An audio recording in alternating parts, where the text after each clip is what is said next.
Throughout the week, Russian armed forces continued to strike enemy targets in several regions of the so-called Ukraine. In Kharkiv, an ammunition depot and 2 Uragan launchers were hit. In addition, 𝐔𝐤𝐫𝐚 TPP, one of the main generating stations in Kharkiv region, was hit again. As a result of the strike, over 500,000 customers were left without power, and new emergency shutdown schedules were implemented in the region. A series of strikes were launched on enemy industrial enterprises in Zaporizhzhia region. In the regional center, the workshops of the Motorsic enterprise, engaged in the manufacture of aircraft engines, were damaged.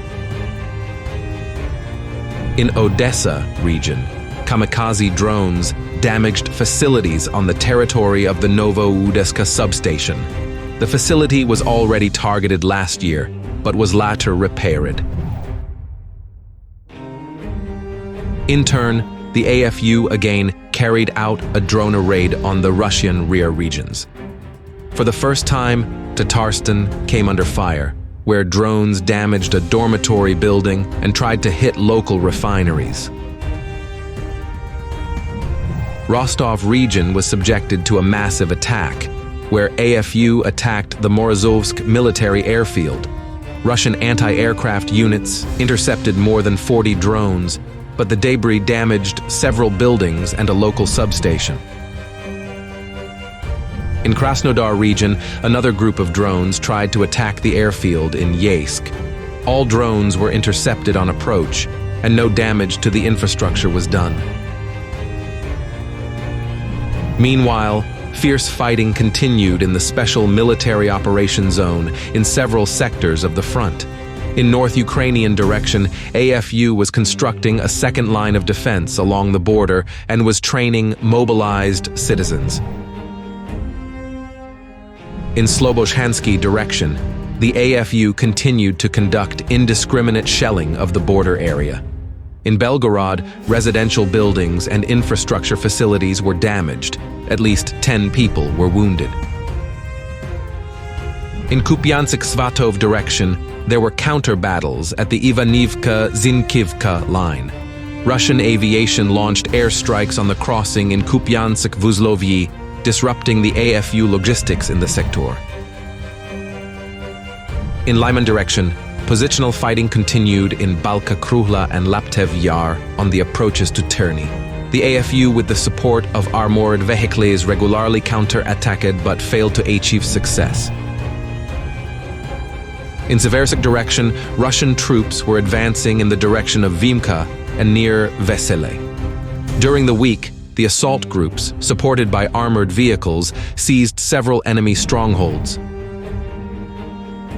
Near Bakhmut, Russian units broke through the AFU defense on the approaches to Chasiv Yar and gained a foothold on the outskirts of the Canal district. Ukrainian units made several attempts at counterattacks, but each of them was successfully repelled. To the south, the assault groups completed the clearing of Ivanivsky and continued their offensive to the west. Russian paratroopers have gone through Stupki Tract to the outskirts of Seversky Donets-Donbass Canal. In Avdiivka direction, Russian armed forces soldiers fought heavy battles in Berdyky area and west of Tonenka. In Semenivka, Russian units expanded the control zone and gained a foothold in the central part of the village.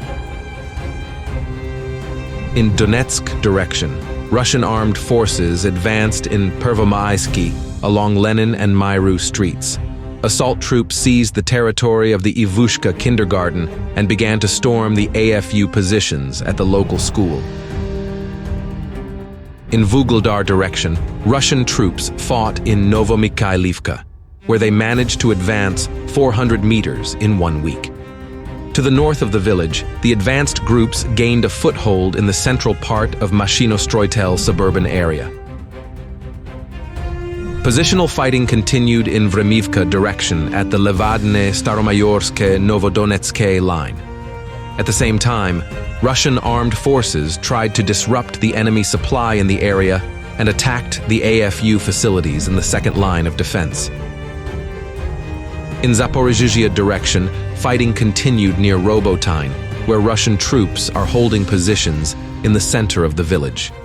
Meanwhile, the AFU were still engaged in the construction of a second defense line on the outskirts of Orikhiv.